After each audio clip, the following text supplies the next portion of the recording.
Il y a 3 semaines, je vous disais que la révolte des agriculteurs, on n'en parlait pas dans la presse. Eh bien, maintenant, ça a beaucoup changé, parce qu'on n'arrête pas de parler que de ça. Voilà. Alors, qu'est-ce qui a changé? C'est ce que nous allons voir dans ce nouvel épisode de la revue du stress. Mais n'oubliez pas, si vous voulez être tenu au courant de mes nouvelles vidéos, n'oubliez pas de vous abonner et de cliquer sur la petite cloche. Allez, c'est parti!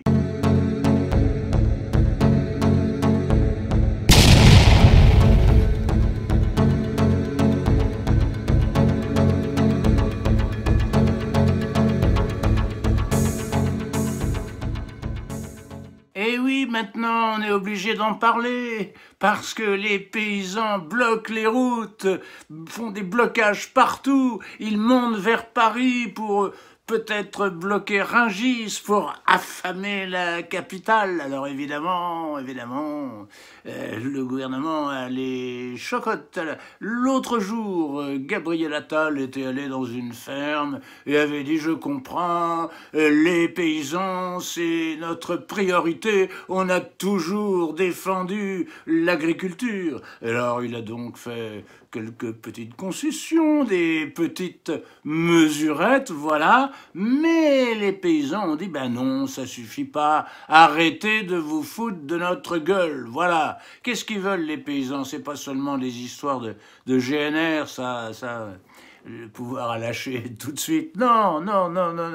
Les paysans, d'abord, ils en ont marre de toutes les normes qu'on leur impose, les normes sanitaires, mais surtout les normes écologiques, voilà, parce qu'il faut sauver la planète, donc il faut emmerder les paysans, les empêcher de faire leur métier, de faire ce qu'ils savent faire. Il faut leur dire comment ils doivent faire, il faut leur dire quand ils mettent en jachère, etc. Voilà. Et puis, il y a quand même la concurrence déloyale du fait des accords de libre-échange définis au niveau de l'Union européenne. Remarquez, les normes, c'est aussi l'Union européenne, hein, même si la France en rajoute un petit peu, ça vient de l'Union européenne. Donc, les accords de libre-échange, ces accords de libre-échange font une concurrence déloyale à nos agriculteurs, évidemment. Parce que maintenant, on va importer du Brésil, on importe du Chili, on importe de Nouvelle-Zélande des produits qui vont faire concurrence à nos produits agricoles. La France, qui devrait être un pays autosuffisant en nourriture, ben aujourd'hui la France importe au lieu d'exporter. Oui, on exporte du vin et des choses comme ça, mais la plupart de nos agriculteurs ne peuvent pas vivre. Et c'est d'ailleurs leur principale revendication. Ils veulent vivre, ils veulent avoir un revenu décent. Alors, le problème, c'est que le principal syndicat des paysans,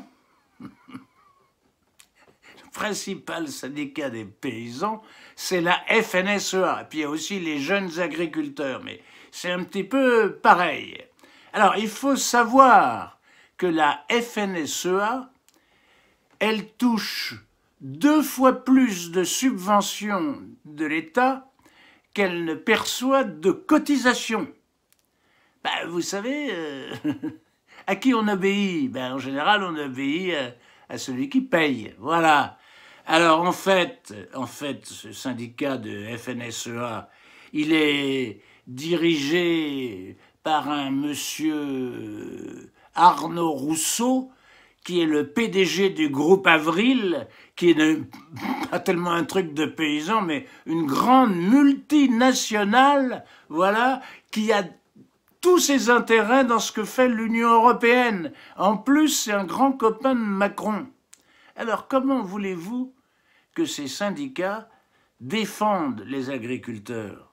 C'est un gros bobard. Alors évidemment, là, comme la base des agriculteurs est vraiment en colère, ils sont obligés de faire semblant de les défendre. Mais on voit bien que c'est pas vrai, quoi. C'est pas vrai. Ils se foutent de nous. Ils se foutent surtout des paysans. Aujourd'hui, Ben, en gros, quand même, il semble que la presse, même la presse de grand chemin, commence à se rendre compte que tout le mal vient de Bruxelles. Voilà. Les normes, oui, on dit que la France en rajoute, c'est vrai, mais la plupart des normes, elles viennent des recommandations sympathiques, n'est-ce pas, mais obligatoires, elles viennent des recommandations, pardon, de Bruxelles. Et les accords de libre-échange, c'est Bruxelles, voilà. Alors, qu'est-ce qui se passe? Qu'est-ce qui se passe? Ben, là, Macron, il va aller voir, il a demandé audience à Madame von der Leyen, voilà, pour essayer de plaider la mise en œuvre de quelques mesurettes pour calmer les paysans. Voilà. Ben, je ne suis pas sûr que ceci puisse satisfaire nos amis agriculteurs. D'autant plus qu'en réalité, la révolte, elle est générale dans toute l'Europe. Rappelez-vous, là, dans les Pays-Bas, on a voulu tuer des bovins. Les Allemands sont déjà, les agriculteurs allemands sont déjà en révolte depuis un bon moment avec des tracteurs qui roulent dans Berlin, voilà. Et puis les Belges maintenant, les Belges. Ah ben, quand on est belge, c'est quand même plus facile d'aller mettre ses tracteurs devant le Parlement européen que quand on est plus loin, voilà. Donc ils sont bien placés pour aller à Bruxelles, les Belges, voilà. Et le Parlement européen, vous savez ce qu'ils ont fait? Ils mettent des barbelés devant le Parlement européen, devant le siège de Bruxelles, pour au cas où, voilà. Alors écoutez, je ne sais pas comment ça va se terminer, il y a quand même des blindés de la gendarmerie là qui sont en train de jouer à cache-cache avec les agriculteurs qui essayent d'arriver vers Rungis, voilà, on joue au chat et la souris. Darmanin avait dit « Ah non, on ne peut pas envoyer les forces de l'ordre contre des gens en souffrance ». Cela n'avait pas empêché enfin pas lui, mais son prédécesseur, de faire éborgner les gilets jaunes. Mais bon, maintenant quand même, hein, on va mettre des chars avec des mitrailleuses, hein, quand même. Bon. On va peut-être pas en arriver là, bon. Mais je ne vois pas bien comment ça va pouvoir se terminer, sinon, encore une fois, parce que les agriculteurs, comme tous les autres Français, vont se faire entuber.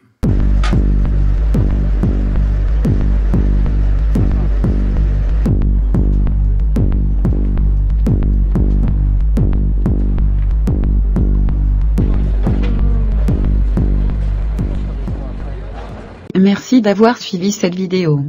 Si vous l'avez aimé, merci de cliquer sur le petit pouce en l'air afin de nous aider pour le référencement. N'hésitez pas à mettre un commentaire pour réagir.